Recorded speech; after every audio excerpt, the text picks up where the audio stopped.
रामायण के ऐसे कई पात्र हैं जिनका प्रभु श्री राम जी के जीवन में हमेशा महत्व रहा है। इन्हीं में से थे राजा सुग्रीव। नमस्कार दोस्तों, कैसे हैं आप सब? आशा करता हूं कि आप सभी लोग स्वस्थ होंगे। आज हम बात करेंगे बाली और सुग्रीव के जन्म के बारे में। जैसा कि सभी जानते हैं, सनातन धर्म से संबंध रखने वाले लगभग सभी लोग जानते हैं कि सुग्रीव को उसका राज्य वापस लाने के लिए श्री राम जी ने सुग्रीव के बड़े भाई बाली का वध किया था। पर क्या किसी को यह पता है कि सुग्रीव और बाली का जन्म कैसे हुआ?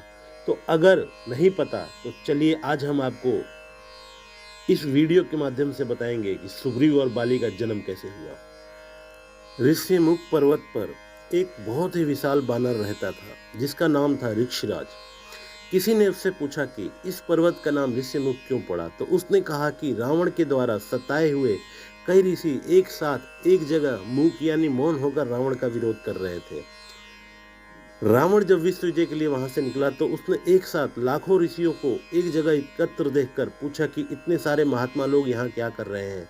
तो राक्षसों ने जवाब दिया कि हे महाराज, यह आपके द्वारा सताए हुए ऋषि मूक होकर आपके विरोध स्वरूप यहाँ इकट्ठा होकर आंदोलन कर रहे हैं। रावण ने कहा कि इनकी इतनी हिम्मत, मार डालो इन सभी को। रावण की आज्ञा से राक्षसों ने उन सभी ऋषियों को मार डाला। उन्हीं के अस्थि अवशेषों से यह पहाड़ बन गया जिससे इसका नाम ऋष्यमुख पर्वत पड़ गया। उसी ऋक्षराज से सुग्रीव और बाली पैदा हुए। ऋक्षराज बड़ा ही शक्तिशाली था। अपने बल के घमंड में इधर उधर विचरण करता रहता था।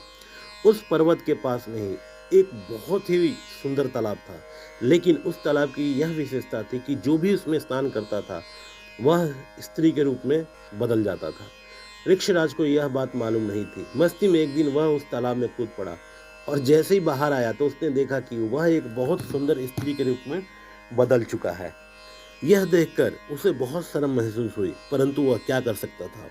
इतने में देवराज इंद्र वहां से निकल रहे थे तो उनकी दृष्टि ऋक्षराज पर पड़ी और देखते ही वो ऋक्षराज जो कि स्त्री बन चुका था पर मोहित हो गए। इंद्रदेव का तेज ऋक्षराज के बालों पर गिरा जिससे कि बाली की उत्पत्ति हुई। थोड़ी देर बाद ही सूर्योदय होने पर सूर्यदेव की दृष्टि भी उस सुंदर स्त्री पर पड़ी तो सूर्यदेव भी उसकी सुंदरता पर मोहित हो गए। उनका तेज उस स्त्री की ग्रीवा पर पड़ा जिससे सुग्रीव का जन्म हुआ। दोनों ही सगे भाई थे। बड़ा भाई बाली इंद्र का पुत्र और छोटा भाई सुग्रीव सूर्यदेव का पुत्र। बालों पे तेज गिरने से बाली का जन्म हुआ, इसलिए उसका नाम बाली पड़ा, और ग्रीवा पर तेज गिरने से सुग्रीव का जन्म हुआ, इसलिए उसका नाम सुग्रीव पड़ा। दोनों का पालन पोषण उसी ऋक्षराज बानर से बनी हुई स्त्री ने किया और उसी ऋष्यमुख पर्वत को अपना निवास बनाया। तो दोस्तों, यह वीडियो कैसी लगी कमेंट करके जरूर बताइएगा और वीडियो को जितना ज़्यादा से ज़्यादा हो सके शेयर कीजिएगा और अगर चैनल पर नए हैं तो चैनल को सब्सक्राइब करना मत भूलिएगा। धन्यवाद दोस्तों।